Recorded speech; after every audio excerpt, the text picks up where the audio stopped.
Pajak bagaimana dalam pandangan Islam, Pak?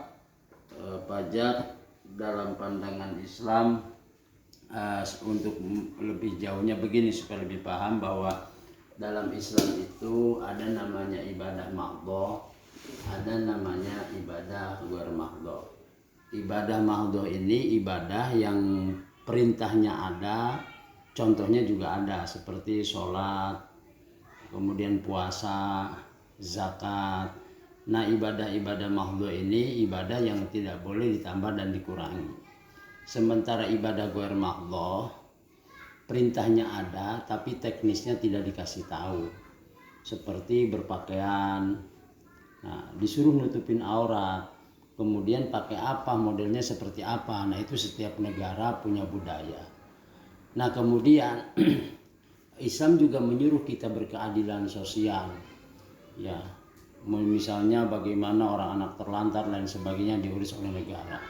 Nah, negara kita dalam mengurus hal itu maka diadakan pajak. Tapi selama ini pajak dipahami oleh orang adalah upeti, bukan upeti. Pajak itu iuran warga negara terhadap negara, di mana warga negara akan mendapatkan manfaat dengan bentuk lain. Nah, jadi pajak ini masuknya kepada ibadah ghair mahdhah.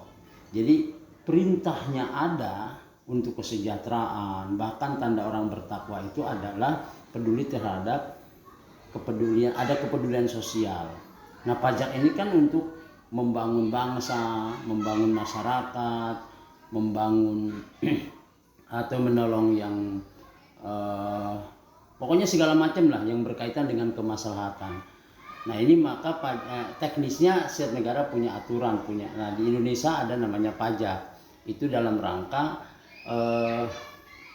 di mana si pajak ini iuran warga negara terhadap negara, manfaatnya buat masyarakat juga, buat rakyat juga. Nah, pajak masuknya kepada ibadah ghair mahdhah. Jadi perintahnya ada secara umum, tapi teknisnya setiap negara berbeda. Itulah sekali lagi bahwa pajak jangan dipahami pada upeti, tapi pajak adalah iuran warga negara terhadap negara. Dan pajak ini kan ada namanya PPh, ada yang PPN. Kalau PPh ada dua, PPh badan, PPh orang pribadi. PPh badan ini artinya punya perusahaan yang bayar. Kalau PPh orang pribadi adalah perorangannya, karyawannya. Nah, PPh itu disebut pajak langsung. Kalau PPN pajak tidak langsung. Karena kita membeli sesuatu kemudian kena pajak, nah dikumpulkan oleh yang punya usaha perusahaan, dibayarkan pada negara. Jadi sekali lagi dalam Islam ini pajak masuk kepada ibadah ghair mahdhah. Baik, itu saja. Terima kasih, Pak.